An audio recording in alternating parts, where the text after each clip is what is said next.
Welcome to the Learning Pines YouTube. We hope this video helps. You start by powering down and isolating the clock machine. This prevents damage and keeps you safe. Next, remove covers and fasteners while keeping parts organized. Use labeled containers and take photos so reassembly is exact. Once done, test wiring with a multimeter to confirm no residual voltage and note any burned components. Make sure to document the calibration settings before disturbance. That saves time later and ensures you can restore original timing if needed. Now focus on the complex internal work. Inspect gears and the escapement for wear and alignment because even slight play shifts timing. Then examine the motor brushes and bearings. Worn brushes cause intermittent motion, while tight bearings increase load.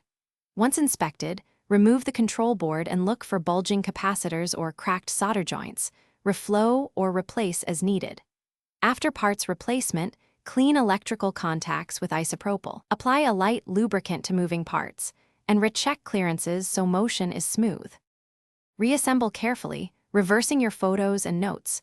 Torque fasteners evenly and reconnect labeled wires to avoid swapped signals. Then power up slowly and run the clock's calibration routine while comparing it to a reference time source so you can tune rate and beat.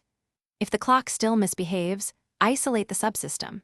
Test motor off the board, try a known good control board, and read any error codes.